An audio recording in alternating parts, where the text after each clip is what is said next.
Two best friends and comedy writers. If there's an answer, they're gonna find it. I think you'll have a great time here. I think you'll have a great time here.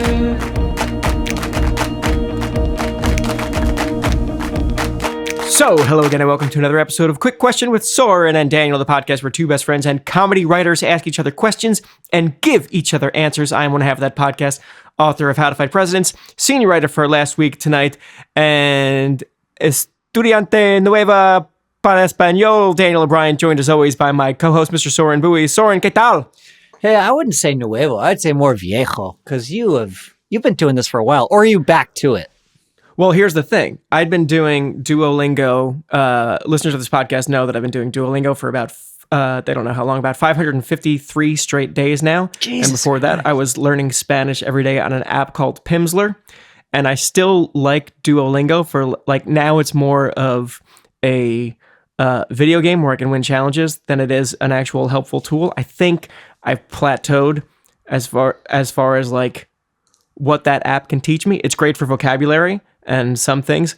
I've reached a point where, like, when I get something wrong, which brag alert is not often, but when I get something wrong, I don't know why. And there's no place in the app to ask why. Obviously, there's not even like a little button that you can click that gives you a quick tip on something.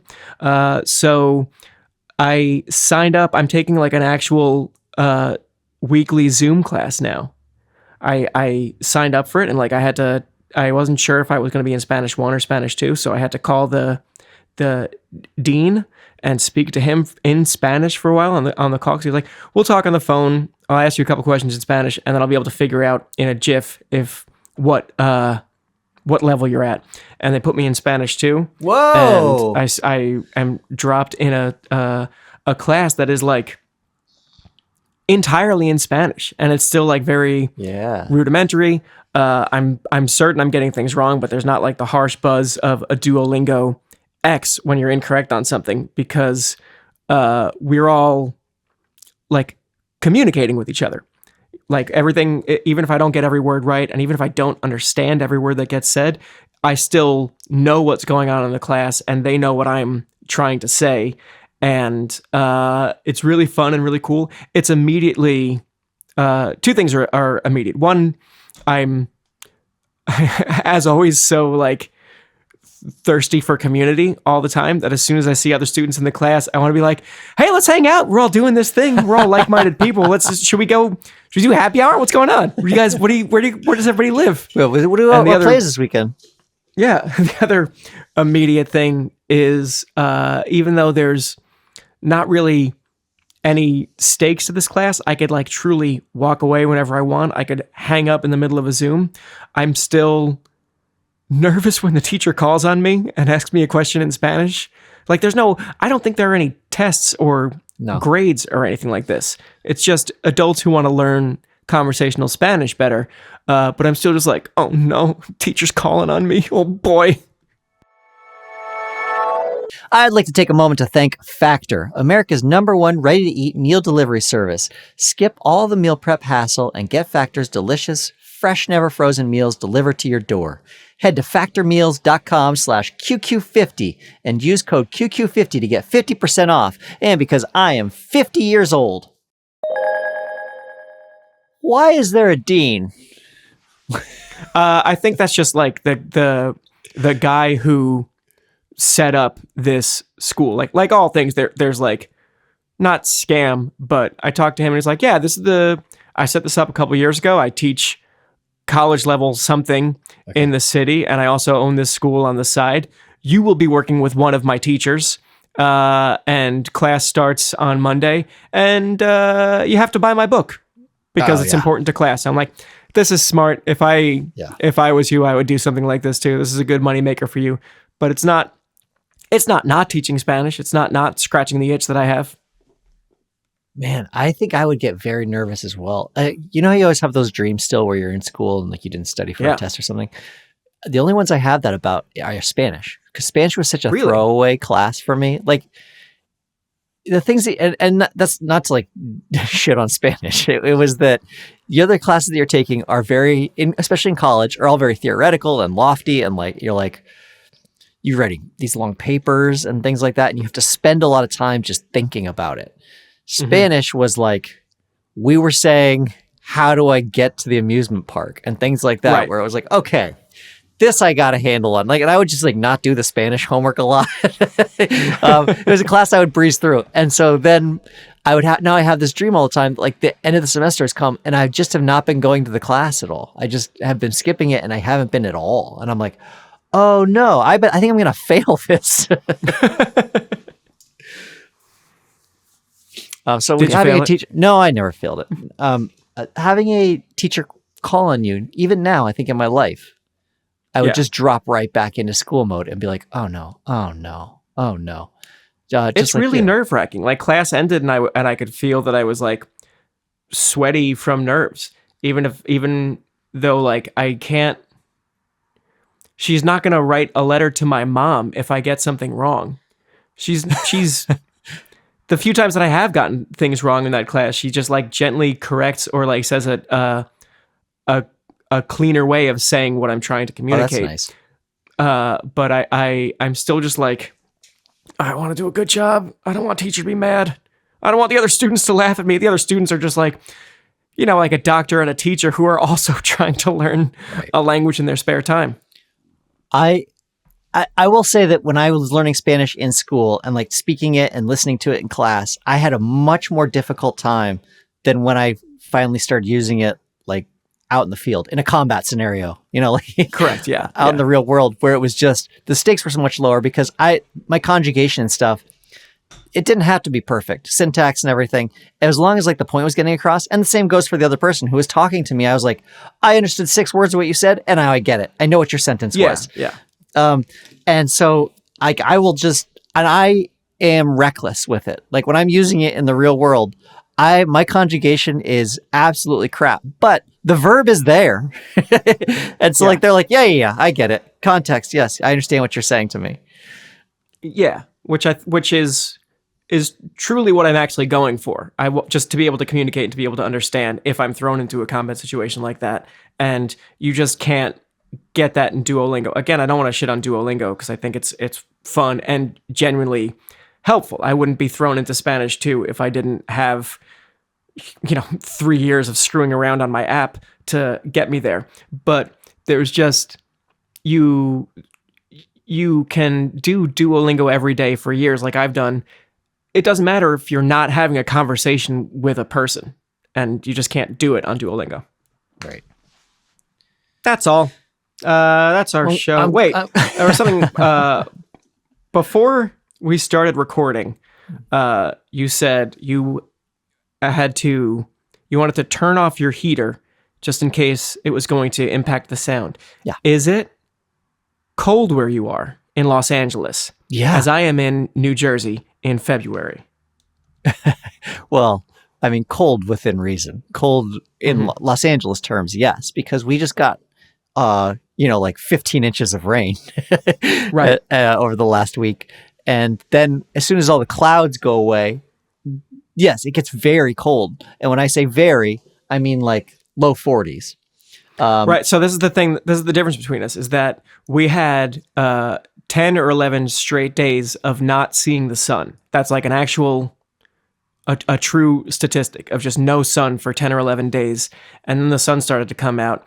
And everyone I know in Jersey is rejoicing right now because it is finally 42 degrees. I was running around with Jackson on the beach this morning because it's like, it's spring. You might as well tell me at this point. I wasn't taking out the big coat in a t-shirt and jeans. I'm just having a blast. I'm so glad you're putting the heater on in your house right now. Yeah, the low today was 42 degrees, and it's just like, oh my God. Waking up this morning, I didn't sleep in my own bed last night. I'm in the doghouse, Dan. Ooh la la. It's a bad thing. No, my wife has got a cold, and she just sleeps better when I'm not in the room when she's sick. So I slept downstairs, and we don't leave the heat on downstairs in the house at night because why would you? There's nobody using that space. And and it got pretty chilly. I grew up in Colorado. I would go skiing and snowboarding when it was 10 below. And last night I was like, there's a bite to the air.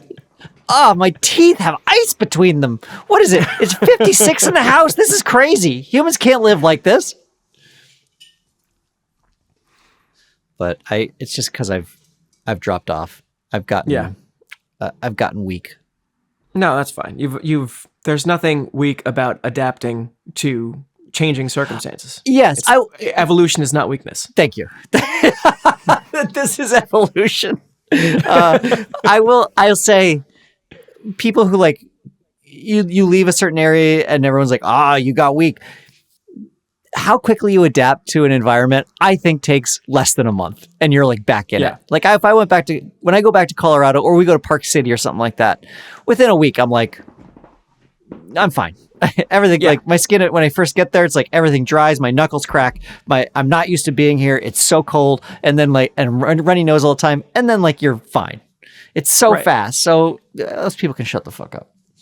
Yeah. And anyone who, I remember my LA years when it would be 40 something in Los Angeles and there would be, like there always are, no matter what the temperature in any situation, some white guy in shorts and a t-shirt and sandals being like, I'm from Boston and you guys think this is cold. You know, the rest of us fucking hate you when you do that, right? You know, like no one thinks that's interesting. It's not a redeemable quality, or you don't have a superpower. It's not like you're fucking Clark Kent coming from your planet and this one's just easier to live on. Like, right. You know what I don't want to hear when I'm cold is someone else telling me that it's not cold. That's not helpful or interesting to me. No, not at all. My wife, she will hate that I tell this story, but she doesn't listen to the podcast. She's grew up in Tucson, Arizona, and it gets chilly there in the winter at night. And that's basically it. It occasionally will snow up on the Catalinas, which is like up above it, but it never drops much lower than Los Angeles in terms of temperature. So she's never really contended with real cold. And she, when it gets cold in Los Angeles, so when I say cold, I mean like during the days it's 56, she gets this problem with her toe, where her toe gets really like swollen and like red and itchy. Like it's just like a bad circulation thing. And so she's had it for a very long time. And we looked it up online and it's like the best thing you can do is rub lanolin on it. Do you know what lanolin is? Sheep's wool? No. Why would you know what lanolin? Lanolin is a nipple cream for when you are nursing and like it's just getting so aggravated. You put lanolin on after your baby nurses if they're just like a little too violent with it. And so we were like for, early on in our relationship, long before we were ever thinking of children, we were wandering down the maternity aisle buying lanolin for her every winter so that she could slather it on her toes. So by the way, if you have that, if you've got that weird circulation thing, I guess it's really common. Try lanolin. Yeah. And here's what sucks about me is I'm sure you said a bunch of things just now that are true and interesting, but because of my exact level of insecurity, I went and Googled lanolin and it does come from sheep's wool. So we can both be right. Shit. They make an oil out of sheep's wool. Yeah. Lanolin, also called wool fat, wool yolk, wool wax, or wool grease, is a wax secreted by the sebaceous glands of wool-bearing animals. That sucks so bad. That's so gross.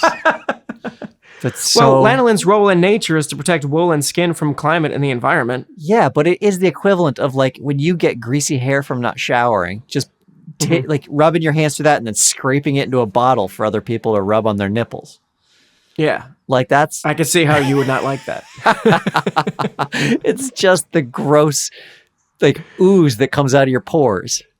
Yeah. That sucks. I'm not going to tell her. I've decided not to tell her. Nah, but let's get into the show. Soren. Yeah. Super Bowl predictions, go. Oh, well, I haven't checked in with my octopus yet. Okay. This episode, by the way, comes out after the Super Bowl.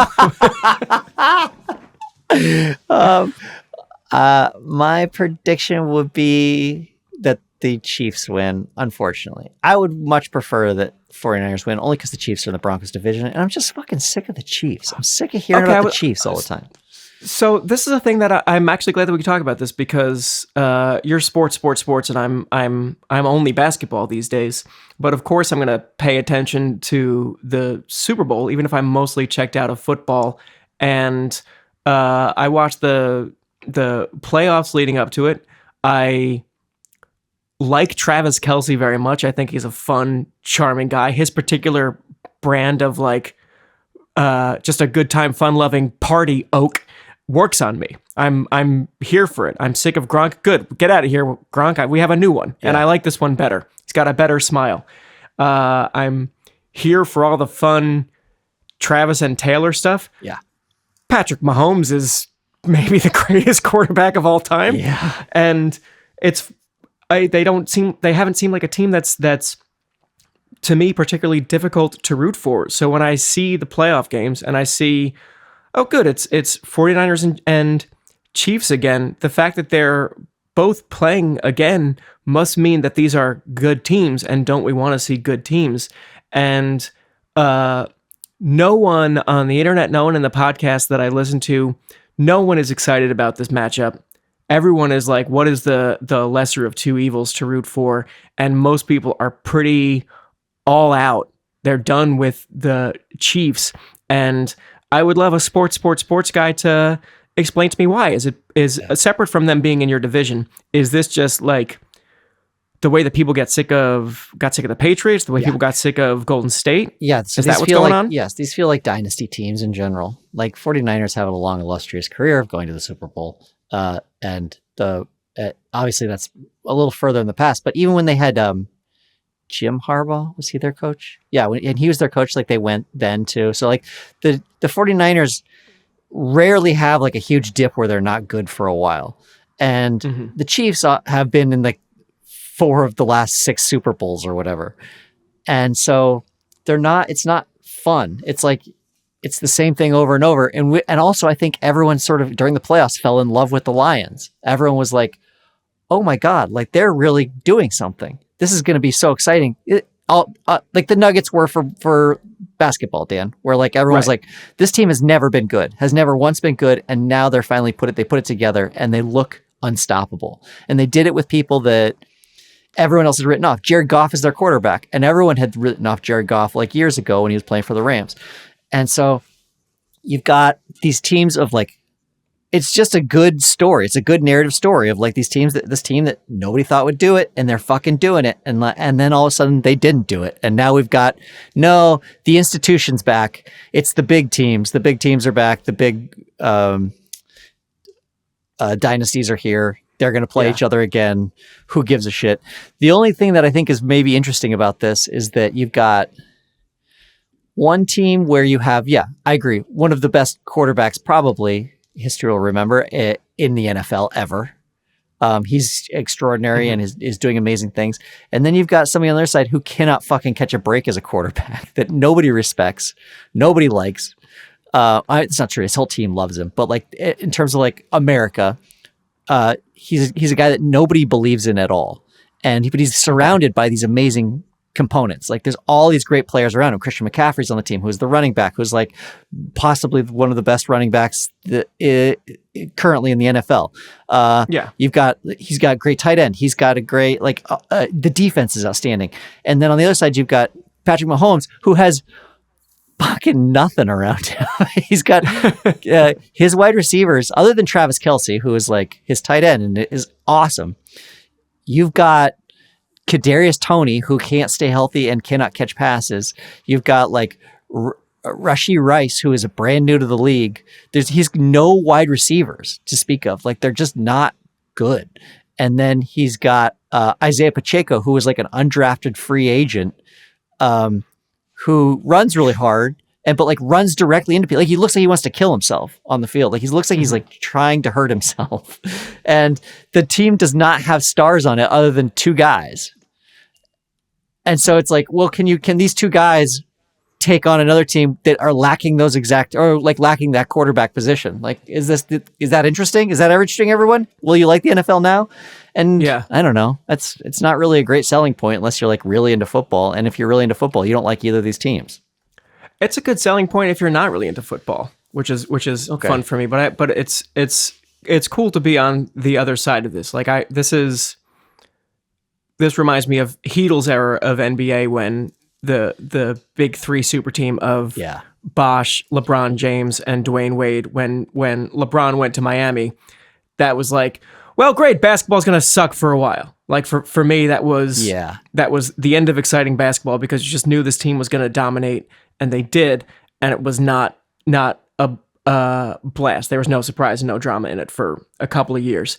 I imagined there were people who didn't follow basketball very closely at the time who were like, I love this. Who wouldn't? And you're calling this team the Heatles, like the Beatles, like the best band of all time? Who wouldn't? Why? How is this not good for basketball? How is this not fun to see this exciting super team happen?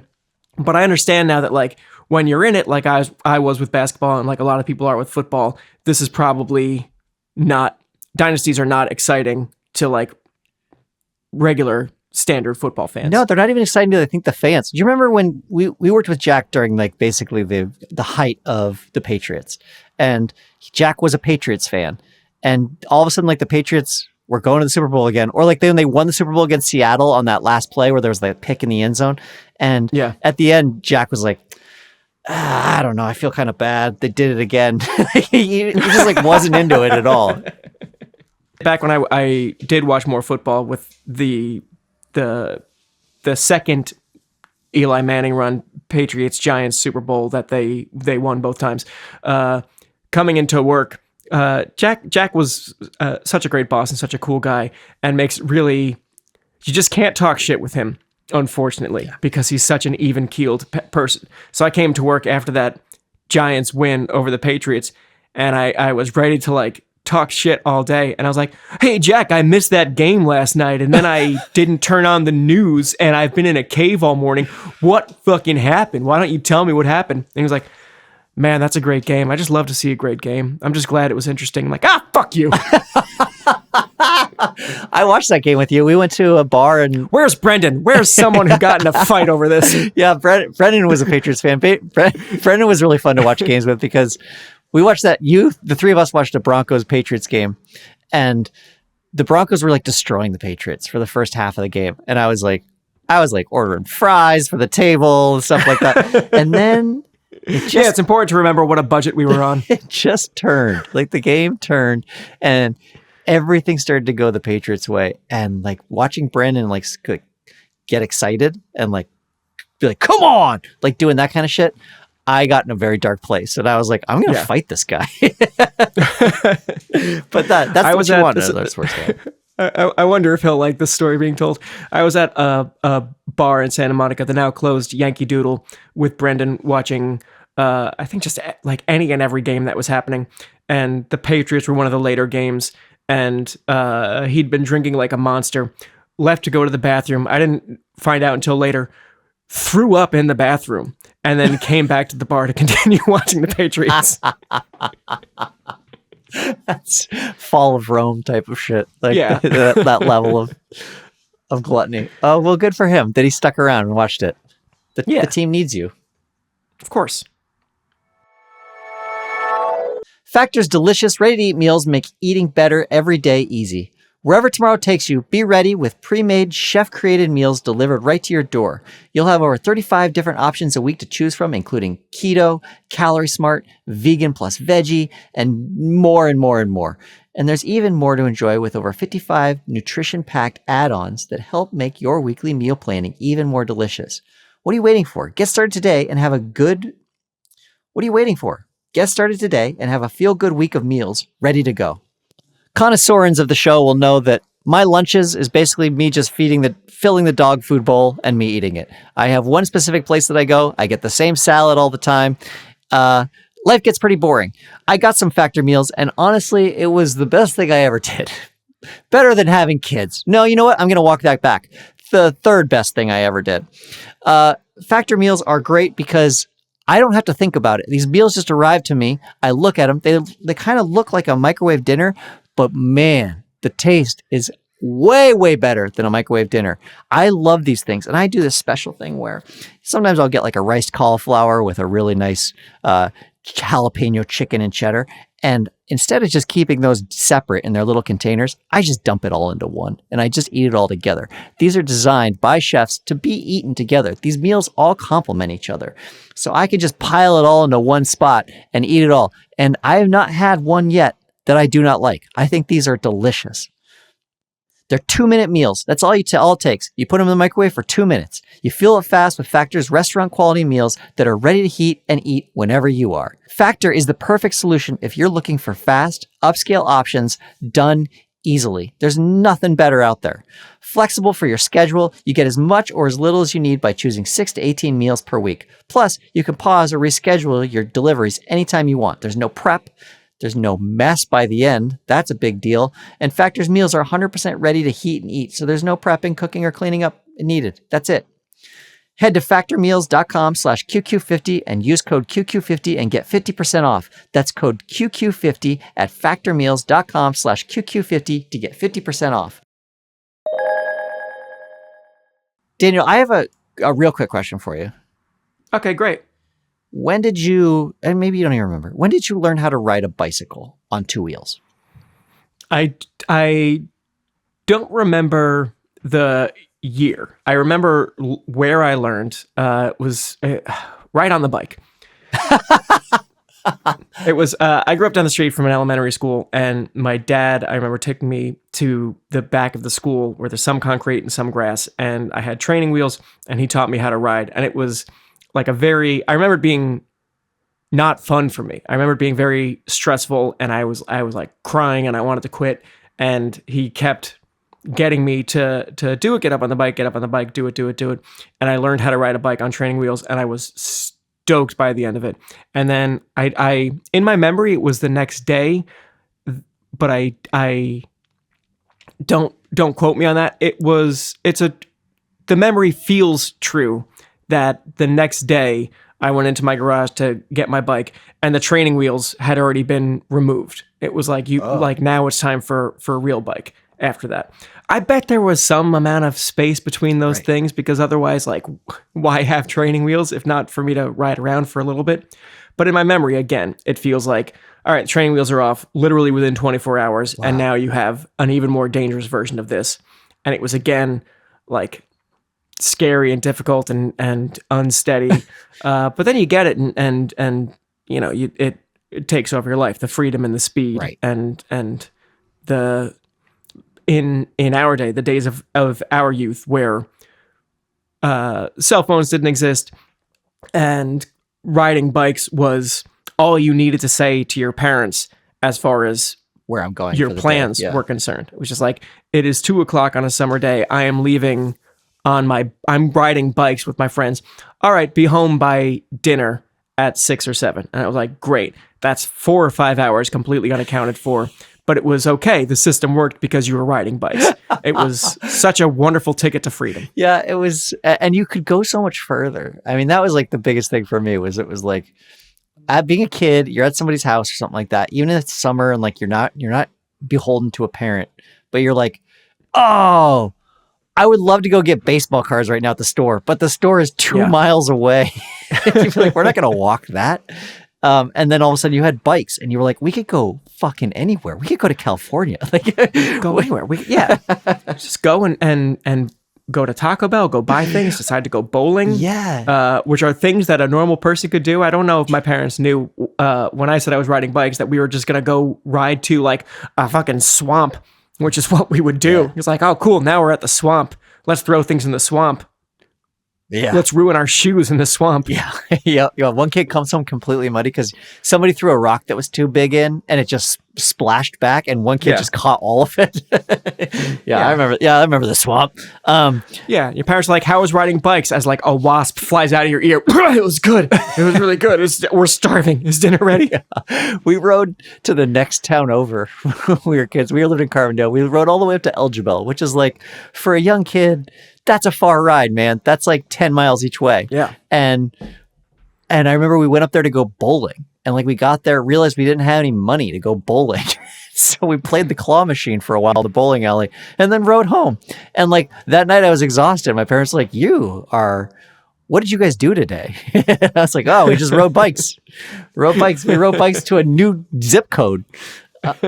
Well, my daughter, who is 3.5, is riding a bicycle. And this is not... Training wheels? No. She is riding a bike. And it's terrifying. So my son, to give you some context, he learned when he was probably 6. He really learned how to ride a bike, when he was between 5 and 6. And that's pretty standard, I think, for most kids. Like, that's when you're old enough that you're in control enough of your body that you could balance on a bicycle. And he was also very hesitant to learn. It was during COVID. I would force him to go out. It was like the only sport where I was like, we're going to do this every single day. We only have to do it for 45 seconds, even if it's just 45 seconds. I just want you to ride down to the end and back. And so like it took us like a month to learn how to ride a bicycle because I would hold on to the bike for so long because we'd only go up and down and then that was it. It was like that was the lesson for the day. And so it took him a long time. Now he's super into it. He loves biking. My daughter, I guess the idea of stretching out lessons across multiple days is fascinating to me because I feel like it was just like, this is the day you are learning to ride a bike and we're not going home until it's done. I didn't want to force it that much. I felt like he would hate it forever if I tried to do it that way. So I was like, all I want to do is give you the basics so that when you see your friends riding again after COVID, you're not going to be left out. Like they're all going to be wanting to ride bikes somewhere and you're going to say, okay, I'll go get my bike. And that's true for him. Like, that's exactly what happened. He was like hesitant, still didn't really like it even once he learned. And then all of a sudden one day his friends were like, we're going to go ride. And he was like, I know how to do that. and left that day. But my daughter, and maybe this is a product of being a younger child, a neighbor gave us a bike to use. And they're like, we have to dig out the training wheels. And we're like, that's fine. Whenever you get around to getting them. She was like, I don't want to wait. I want to ride this bike now. And so I took her out in the street and did that terrible hunched over run next to your child where you're holding on to them as they ride. It feels awful, right. But she was nuts. She was like a crazy person about it. She was very frustrated. Man, we don't have a stick or a harness where parents don't have to hunch over. We haven't cracked that yet. I know, that sucks. It really is. It's awful. It's an awful experience. Like, you're sweaty. It's brutal. Your back hurts. But we got out there. I was going up and down the street with her, holding onto the one handlebar and the back seat. Finally, like, I started, even on the same day, could let go of the handlebar and just hold onto the seat for her so that she didn't topple over. And as we're doing it, she doesn't know how to pedal. Like, she has no context for pedaling. She's ridden a balance bike a little bit, but she has no context for pedaling. So she keeps like braking by accident, like pushing back on them, because getting the fluidity of like constantly pushing your down with one foot, up with the other one is like something you got to learn. And I didn't even think about that. And then braking is still a little bit shaky. It's still a little beyond her, like because her instinct is as soon as she wants to stop, she just like throws her feet off the pedals and tries to drag them on the ground. And I'm like, no, that's how you die. But she's doing it and she's like getting super frustrated. She's like crying frustrated. And I was like, well, let's just take a break. And she's yelling at me like, no, I want to do it again, in a way where I was like, oh, this is that scary quality that some people who are like obsessive have, like that are like obsessive about a sport or obsessive about something, whatever they're doing, where they're not fun to be around. But I think that it could make them like a really good athlete. And so anyway, she learned in like a couple days. She now rides a bike around, still cannot stop to save her life. Like, I have to run and catch her to get her to stop. But I was so impressed by the fact that she did this, but at the same time, I'm like, oh no, like, I don't want to be in a scenario where she plays a bunch of different sports. We're on traveling teams. I'm already like looking ahead like 10 years. We're on traveling teams. Like, we're going around, we're doing different things. I don't want to have to be a sports parent. As much as I like sports, I want it to just be like a recreational thing that she does occasionally and then lets go of. I'm really scared that she's going to be somebody who's like obsessive about a sport. What about being a sports parent don't you want? Because I think like the thing that pops to my mind is when you see those like the parents who are super into it that like, yeah, my daughter was really good at ice skating, so I quit my job and moved Yeah. to where the ice was best. Like the ones that have to completely uproot their lives and just like, because my kid likes this so much, and also in the back of my mind, because this could be a real ticket to wealth and fortune and whatnot. You just put all your eggs in the my kid has taken an early shine to javelin or whatever. Right. Those are the reasons that I'm scared. I have a neighbor who's got a kid who's a little older who is like got a batting coach now. He's like shows a real proficiency for baseball. And like now the dad has to be like, okay, well, the ordinary just coaches that you would have for baseball are not going to be enough. These are volunteer dads. So he's like, now I've got to like hunt out and find out who's a good coach for batting. I need a good coach for fielding. Like I need to do all of this extra heavy lifting. Right. I mean, there's almost no one in the NBA who's great who didn't have like special coaches. It's rare to see an all-star NBA player who just like, yeah, I played in my youth league and I played in high school and then I got into a good college. It's very often like we saw he was starting to get really good and then he was getting better than his peers and better than what his high school coach or his middle school coach could offer.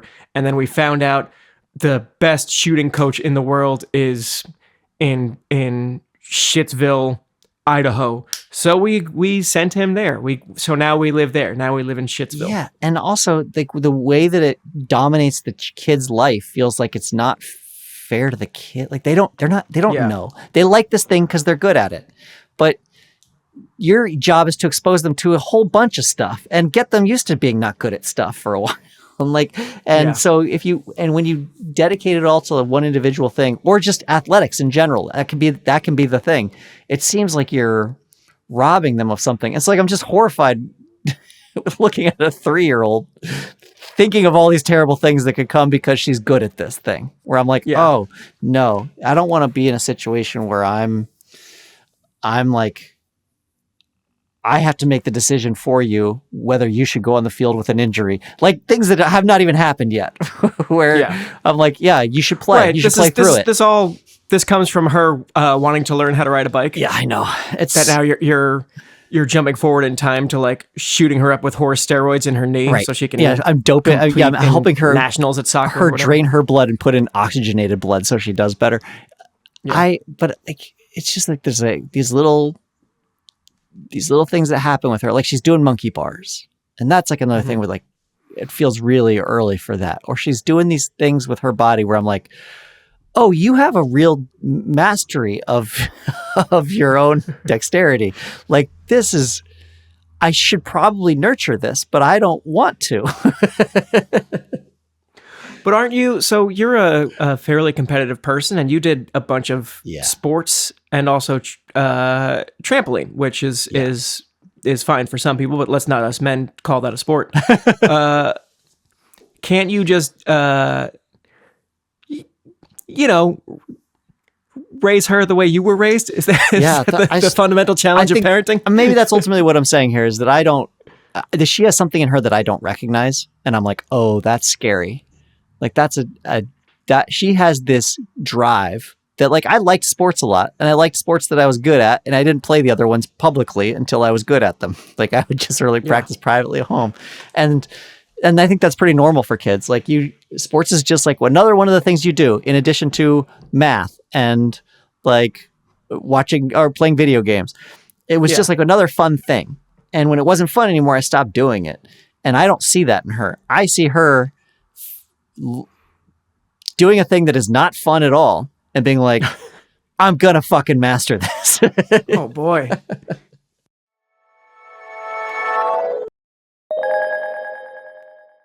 I having no kids, I do understand. I recognize that as a fear that like, well, one day I will have a kid and they will show like an immediate aptitude for something that I don't understand, but it's like very clear that this kid is like a born chemist or coder or hacker or whatever. It's just like, oh, this is going to be, I need to learn this to encourage them also. And the heartbreak when you're so good at a thing and you don't score a goal or your team loses or you don't hack the Pentagon or whatever. That's going to be like a much larger heartbreak than when I don't score in basketball. Yeah, I mean, I wasn't even thinking about that, but you're absolutely right that it's going to be very difficult when she's.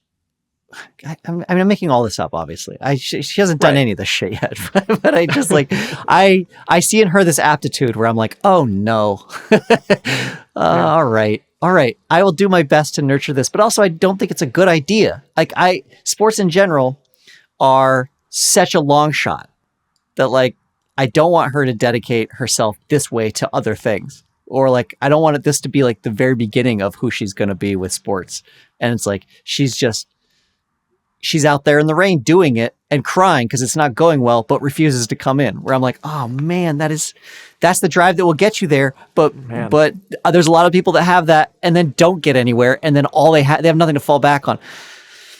It's all hypothetical. I don't know. I keep reminding myself this is crazy. Yeah. But anyway, the main reason I asked why or when you learn to ride a bike is that she seems very tiny to me, and this is my second kid. I didn't feel this with Ronan because I already had another one on the way when he was riding a bike.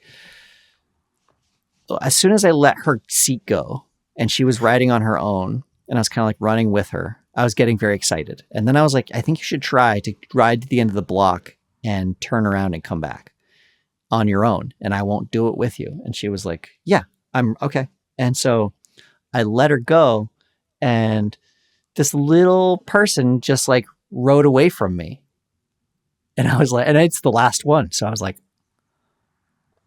oh no, this is having a big effect on me. And I just let this person go, and they started to ride away from me. And I just like watching her this tiny thing get smaller and smaller. I was like, I really wanted to just run this primal thing. I mean, just like run after her and be like, no, we're not doing this. We're not riding bikes. I think it's probably the same thing you get with like swimming or something, where you just like, your kid is floundering in the water a little bit, and at a certain point you just have to like take your hands off and back away. Yeah. And I was like, I don't want to do this. I think that it's too early it's too early for me. Yeah, I mean that's beautiful. As far as metaphors go, it's pretty on the nose. It's not. Well, that's all I'm good at. In terms of like in my life, the things that I actually notice, I'm like, oh, it has to be very spot on for it to actually affect me. You explain the situation to a therapist, and you're like, "Now, doc, here's what I think it means." Like, no. I get it. I get it, man. You're worried about your child running away from you as they grow. Yes, that's exactly right. It doesn't help that like right around that time I was having a conversation with her where I told her that I loved her. We say this things like, I love you all the way to the moon, or those types of things. And I said that to her, and she didn't say anything back. And then she said, I think when I get older, I want to go live alone somewhere. Holy shit. Just like, oh, okay. Yeah, that's fine. Whereas like Ronan's like, I want to live at home forever. And I'm like, yeah, that's great with me. I'm fine with that. I am so interested in talking to her now, because when I met her, she was too young. She was fun and enjoying life, but like like baby. Yeah. And Ronan was already being a little gentleman who like remembered who I was and was hanging out and being himself.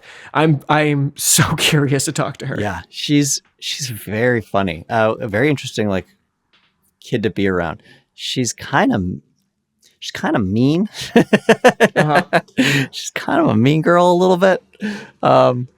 That's sort of fun. Yeah, it's charming in a way that I can't really indulge. Like I can't like support it. I can't sanction it when she's not kind to strangers and stuff like that. But like people on our block, like she's kind of mean to them. Not the kids, the parents. And I'm like, sure. Well, we'll work on that, I guess. Because she knows the kids don't know any better, but parents, you have no excuse for being a dumb shit. Yeah, we'll see. We'll see what kind of person she ends up being. It's possible I'm raising a monster. I don't think so. But, I'm 3,000 miles away and I haven't spoken to her in several years. All right, I'll call you and I'll put her on the phone. We'll get to the bottom of this.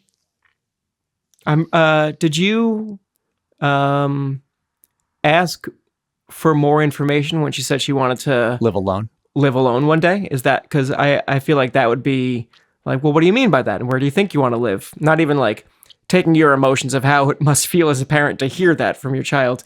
If you could just like step away from that and just as a curious individual ask Right. what that means. Did you dig into that at Well, all? I no. Or did you try to Truman show her and be like, no, it's scary out there. Never go past the block. Well, I was like, I was asking her things like, well, where do you want to live? Like, well, trying to like get a sense of where I'm going to move to. Right. And I was like, well, where do you want to live? And she obviously doesn't know states or cities, but I was like, well, do you want to live in the woods? Do you want to live next to the ocean? Like these types of Yeah. things. Did you tell her how bad the market is right now? These things are things that didn't seem to matter too much to her. It was just that she was going to live alone when she was older. Like that was what Man. she wanted. And I was like, all right, I'm not going to dig into why yet. We'll figure this out. Maybe this is like just like this will pass. But that's this on top of her wanting to ride her bike away forever. It was like, oh no, I don't want you to go that soon. I mean, that was, if it's any kind of solace or consolation at all, that feels very familiar to me as the, like, definitely youngest child in the family. And it wasn't like, I feel smothered, I need to get out of here, there's too much. But there was a bit of like, there's such a pre-carved path for you. Mm-hmm. And certainly for me growing up, especially the youngest of three boys, that everywhere I went, there were two O'Briens who had done it before me that everyone knew. All the teachers knew, all the everything knew about these other O'Brien boys, and you're just like the third one everywhere you go. So it felt very early on, I had ideas, probably pretty private. I don't know how much I would share with my parents or anything, but I did have ideas that like, I'm going to go somewhere away. I'm going to go somewhere off on my own. And it became sort of louder thoughts the older I got, and was thinking about, I still ended up going to college in New Jersey, but thinking about both my brothers going to college in New Jersey before me, and thinking just like, maybe I want to go to NYU or Columbia. I just like something where I'm not the third one, the third O'Brien, just somewhere different. And the couple of epilogues to this is the first college that I went to was a college called Rowan. I went there for a year. It's in South Jersey. It was 2 hours away from the town where I grew up, and I was in the theater department. And before school even started, there was like the theater majors all get together for like an icebreaker session. All the older kids meet all the younger kids, blah, blah, blah, blah, blah. And when I got there at this mixer and like said my name, one of the seniors was like, oh, you're the third O'Brien, because there were two fucking O'Briens in the theater program already. And I was like, God damn it. No, I'm not. No. In fact, I'm Daniel Joseph now. That's my new name. And then I went to Rutgers, which is another Jersey school. And then not necessarily because I was seeking it out, but because Cracked had come a-calling and they were based in Santa Monica. I did fulfill that dream of like being the first of my family to move out of state, to get very as far away in the country as you can get, basically, and live on my own out there for 11 years. And this is swinging it back to, if it's any consolation, I'm very happy to be back in New Jersey now. I mean, I moved back from LA to New York for last week tonight. And then when COVID happened and we could be remote full time, and I could theoretically live anywhere in the world, like not Jersey, where my family is, where my people are, where my roots are. So I bring this up to say, like, I think maybe it's natural being the youngest to want child to go away, yeah. And also it's not necessarily permanent. And I am grateful that my parents never tried to stop me from exploring totally and indulging my independence. I think that's the that's the thing that like made me leave, was that I never got like that guilt from parents of like, why won't you won't be there with us. From an early age, my dad would tell us all the time, when you get older, you're going to want to go live, you're going to want to go live somewhere else and start your own life. And he would say that over and over again. Like, you won't want to be here. You're going to want to go somewhere else. You're going to want to go away to college. You're going to want, and then after that, you're going to want to go live your own life, probably in another state somewhere. Like, it was clear that he was like, he was never going to be the other side of that, which was, please stick around. Please stick around with me. Yeah. I love you. I love you. So I never even felt that. I never even knew that that was a parental feeling, like that you want your kid when they're older to stick around.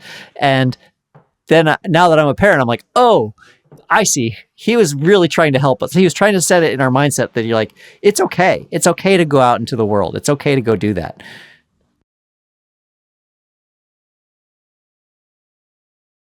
I would like to instill that in my children as well. Be like, I want to give them both options. I want to be like, hey, if you will decide later that you don't need us as much as you used to, it's okay to go off into the world and do your own thing. But of course not yet. Or if you want to live in your room your whole life and have me carry you to bed up the stairs, I'm fine with that too. I'm very strong. I could do that. And so I think, because both my brother and I did that. Like, it was just, the assumption was, you don't stay here. You go somewhere else. And it's not because he was like trying to get rid of us. It was like he was trying to protect us. He was like, you don't have to feel any ties to this place. We are your parents, but that's our job. We're not, you don't owe us anything. And I think that I will try to do that for my children. I mean, it's going to be hard. I bet you will, but I bet also, like when you're imagining the conversation where you're telling her that it's okay to want to move out and do things, it's much later in your mind, and later enough that like maybe it'll never happen. Right. Like, you can keep imagining this future version, and then when you hear how a royalty is now saying, I think I want to move somewhere where someone doesn't love me to the moon and back. It's like, no, I thought I still had time. Yeah, what? Yeah, right. It's tough to imagine now. Oh, she looks like a 3-year-old. She looks like she would never be anything other than a 3-year-old. So it's so hard to conceive of. It just seems like 10 years or 20 years from now, when she still looks exactly like this and is telling me these things, I'm like, no. Yeah. But yeah, I don't know. I think it's all going to be fine. It's just, I was struck by a lot of things all at once that I wasn't anticipating. Yeah. And I was like, oh man, she wants to leave. It's all going to be fine. She's got great parents and a great brother.